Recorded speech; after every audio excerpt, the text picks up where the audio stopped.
All right. Hey, everybody.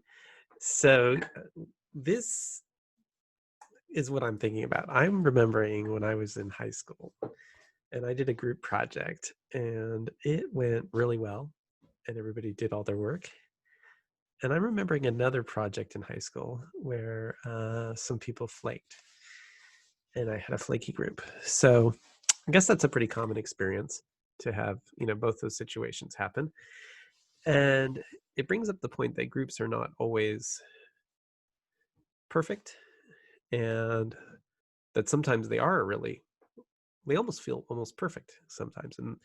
And I think part of the reason for that is that there are a lot of advantages and disadvantages to groups. So groups have a lot of advantages and they have a lot of disadvantages as well. And so that was what I was thinking of as I was kind of putting together the lecture today. And so our topic today is actually something that's actually in your textbook, which is the advantages and disadvantages of groups. That groups are, it'd be easy for someone in my situation of being like a college professor who teaches a class about groups that, every group is perfect and aren't groups awesome, rah groups, because that's the group communication class. And so I'm just going to promote it. So I'm promoting my class by telling you how great groups are. But that wouldn't be really very realistic, would it? I mean, groups have good things about them and also some things that are bad. And so they have some advantages and they also have some disadvantages. And so the authors of your textbook, Beebe and Masterson, for this class actually talk about some of those advantages and disadvantages in their lectures when you're reading their book. So we're going to just sort of talk about those advantages and those disadvantages as we're working through all this.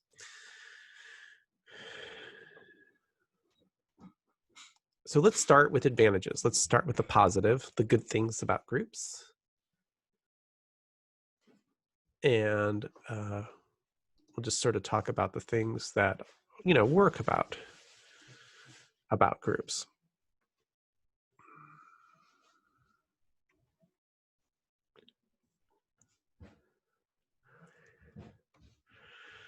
Let me just bring up my PowerPoint again here just a second.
Okay, sorry about that delay there. All right, so just took me a second there to get that all up there. So advantages of groups is what we're going to talk about. And one of the advantages mentioned by your authors of your textbook is that with groups, you often have more information. And that's because different people bring different information. They all have different backgrounds. They have different places they're coming from. And they are all coming from different points of view. And since they're all coming from different points of view, they have different information and different backgrounds. And they bring that various information to the table. And so we can see that in this movie, which I like, Dodgeball, if you've ever seen that film. Each one of the members here, brings to the table something different. Joe has the management skills, pirate skills, etc. So that's an example. But probably a better example would be the rap and hip hop group from the 1980s, NWA. You might have seen a couple years ago a movie came out about this group. Actually, it was called Straight Outta Compton, and the members of the group that brought different things, just to kind of go over it, is you had over here this person is Ice Cube, and he was a great lyricist for the hip hop group that made rap and hip hop music. And then you had Dr. Dre. He provided a lot of the production. Oops, sorry about that. He provided a lot of the production and music, and he was actually a trained musician and also a DJ and whatnot. And then Eazy-E brought in the money that they needed to start the group, and also he had a lot of business savvy.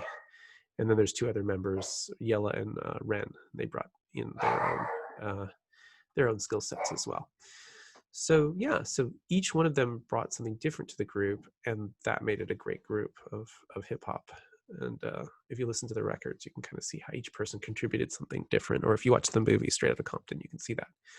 So different people bring in different information. So that's the advantage of a group. If you're just one person, you have one bit of information. But if you have more people, you have more information. Okay, moving forward. Another thing that happens in groups is that a lot of times they will stimulate creativity from each other. So they encourage each other to be creative. And the way this works is one person comes up with a creative idea, and then the next person will piggyback off of that idea, and piggyback and piggyback and piggyback, and keep up coming up with more and more creative ideas. And so actually this is a scene here from a movie called Ferris Bueller's Day Off. And I don't know if you've ever seen this movie, but in this scene, they don't have a reservation at a restaurant, and they want to get into that restaurant. So they find a way to creatively get in there. I don't recommend what they did, but nevertheless, it's a good example of how one person's creative, Ferris, and then his best friend Cameron is creative, and then his girlfriend's creative, and Sloane, and each of them creatively sort of kind of get their goal by bouncing off each other's creativity. And you'll find that happens a lot in times in groups. Like one person will come up with a creative idea, and then you just jump up to a different creative idea.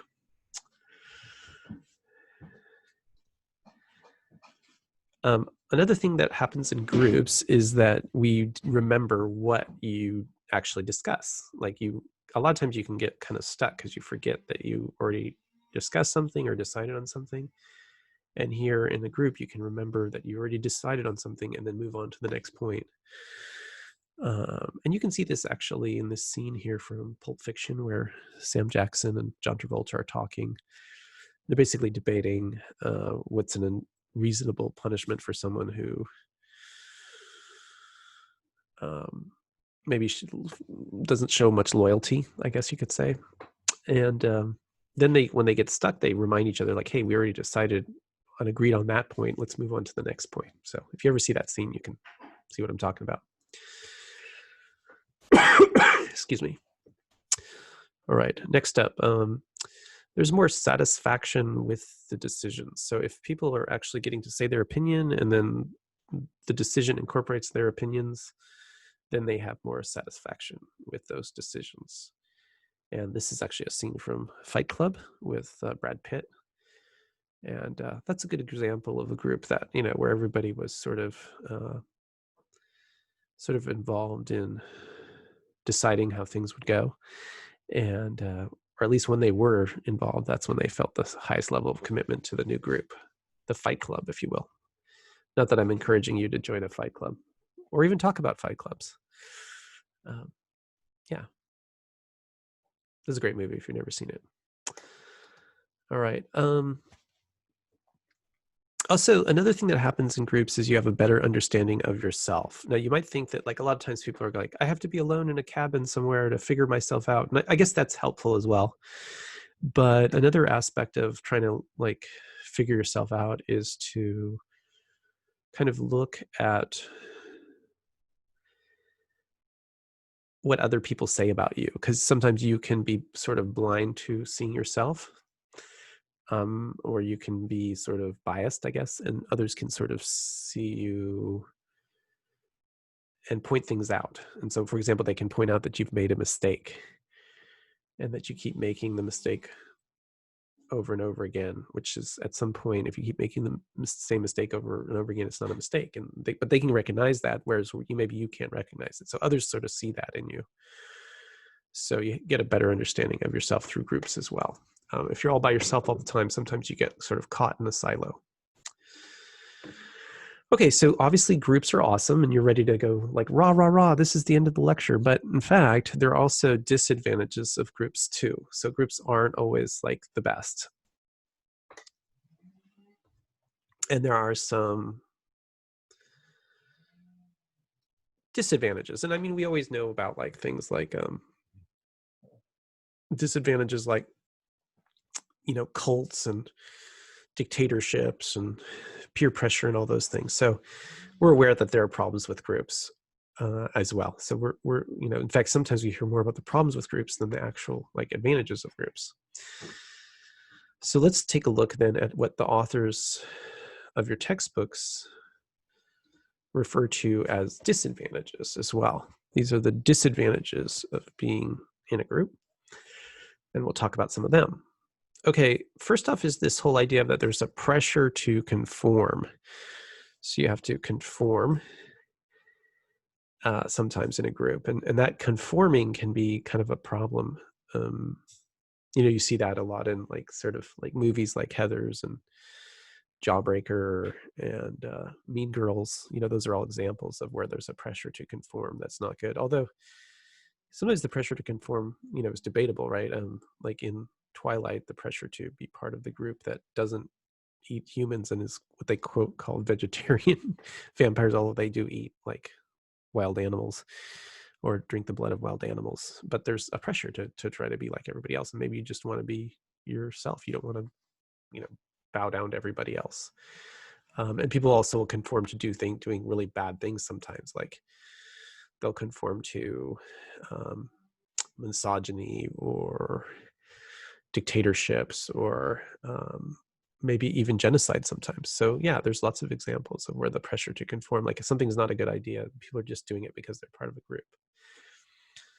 So that's another one.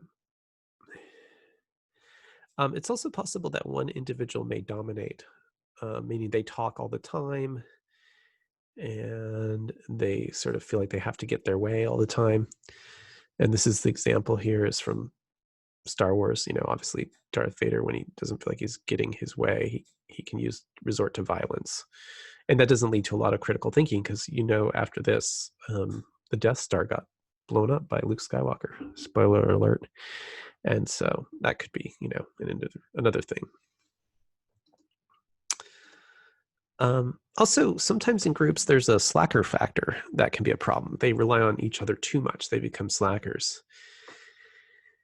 And we saw this in the movie The Big Lebowski, where sometimes you had a bunch of slackers trying to get things done. It's hard to get things done when you have so many slackers. So they rely on others to hopefully get the work done, and hopefully somebody else will get all the work done, and they don't actually get their own work done. So that can be a problem too, that happens. And it doesn't happen as much in groups because you're like, well, when you're outside of group, I mean to say, like, if you're outside of a group, you're sort of like, well, if I don't do it, no one's going to do it. But in a group, you might be like, oh, somebody else in the group will do it. Just depend on them to do it. And then they don't get it done either because they're slacking as well. And then it leads to some problems. So that's another thing that could be a disadvantage of a group. Another thing with groups is they take longer to make decisions. And, forever. This is Encino Man, the film Encino Man, where he's a caveman, and all these years he hasn't gotten things done because he's been sort of stuck in the rocks, actually petrified. And so sometimes we feel stuck in a group and we just don't feel like we're getting things done, and it just takes a long time to get everything done. You have to get everybody to approve, everybody to agree, everybody to be on the same page. And so by the time you do it, the opportunity passes. So for example, if you're trying to get like a group of people to do a business opportunity to buy, say, for example, let's say hypothetically a building. And while everybody's deliberating about whether or not you should build the building, another buyer just buys it. And then you decide as a group you want to buy it, but then you go to buy it and it's already been sold. So it just takes too long to get everybody's approval. So that's another disadvantage. Even though it's great to get everybody's opinion and everybody has all this information, sometimes that can be a problem.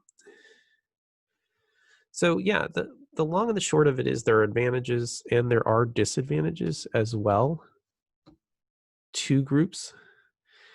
And that, when you're in a group, you are, going to see advantages and disadvantages. The reality is, though, the advantages outweigh the disadvantages is the truth of the matter. That's why people do things in groups most of the time, like we were talking about earlier this semester, with the exception of like lighthouse operators.